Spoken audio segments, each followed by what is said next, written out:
Hey, what's going on, guys? How we doing? So today we're talking about playing the game the right way, and we're looking at it from a college coaching perspective.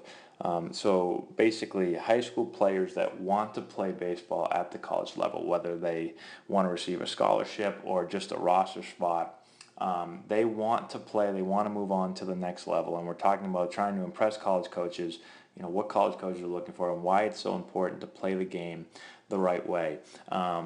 I wanted to make this video because recently I've been talking to, I'm talking to a lot of different college coaches that are looking at some of our high school players, and the questions that you get always revolve around how does a guy play the game? How does he approach the game? Now, of course, talent is important, but I think the thing for players to understand is there are tons of talented players around the country. So yes, they're looking for talented players, but when there's thousands and thousands and thousands of talented players, now we have to figure out, okay, these two guys are pretty similar in talent. What separates them? Which one do I want? And typically it's always going to come down to how does a guy play the game, work ethic, character, all that stuff. So just to give you a quick insight into some of the questions I got, which are always interesting. Every time I'm going to get, does the guy play the game hard? Does he run hard on and off the field? This is one that I got a few days ago that I'm going to start using because I think it's awesome. He said, does he play like he's on fire? Which is awesome. Like that's the type of player that this school wants, and I think that's the type of player that most colleges want. So why is this so important? Why do they want this type of player? I'll play this video. I just threw the video on here. This is just Billy Hamilton flying down the line, running a hard 90. Just put it on here so you don't have to just listen to my voice, but actually can see this. But so why do college coaches want players that play like this, that play like they're on fire? There's a couple of reasons. One, most colleges are trying to create a style of play. They're trying to pressure the opposing team, pressure the opposing pitcher, pressure the defense. When you have players that run hard 90s, that run on and off the field, those type of players are going to pressure defenses. They're going to make the defense screw up more often. And when you play in college, it's not always the most talented team that wins. And when you're playing against a team that has more talent than you, then you have to play the game smarter. You have to play it harder, right? You have to play the game better. And so when you have guys that are going to play like this, you have a chance now, even if you have a less talented team, you can beat a team that's more talented because a play like this might happen. Or you may hit a ball to the left fielder and you may fly around first base and the left fielder's, let's say the other team has a different type of player, a player that doesn't play hard, and he kind of goes after the ball 50%, you come flying around first and you get into second on a double that you shouldn't have been able to get there, and now a single scores you and you win the game. So a team that maybe has less talent beats a team that has more talent.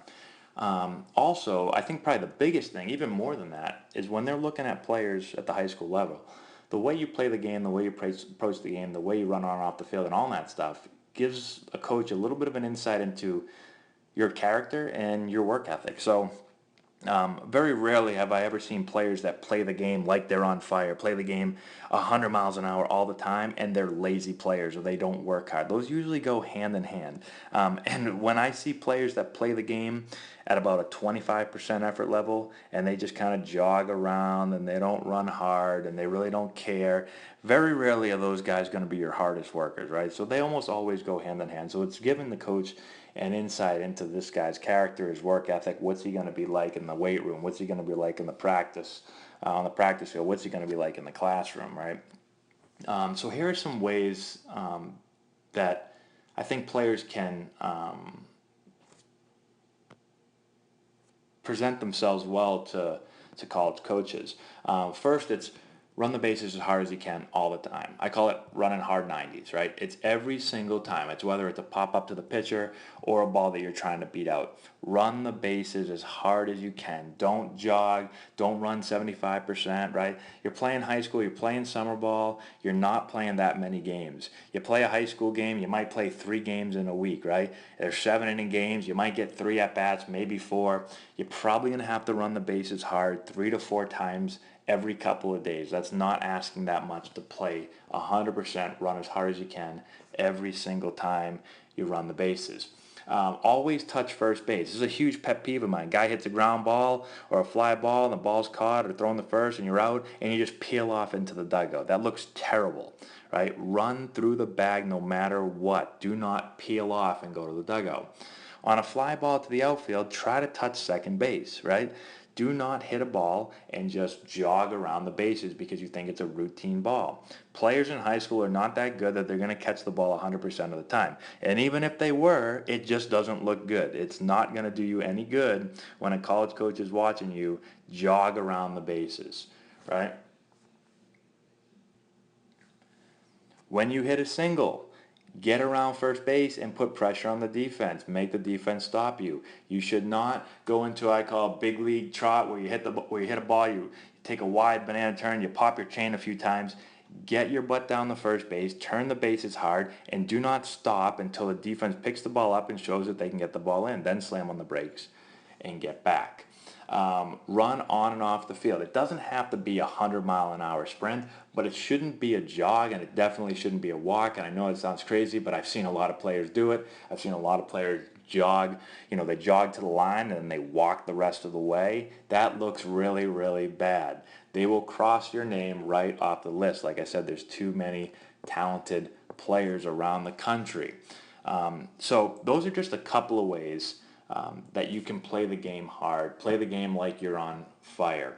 And please remember that you're always being watched. It's not just during your at-bats. It's not just when balls are hit to you. It's before the game. It's after the game. It's during every single play. You're on the bases. They're watching the way you take a secondary lead. They're watching the way you get back to the bag.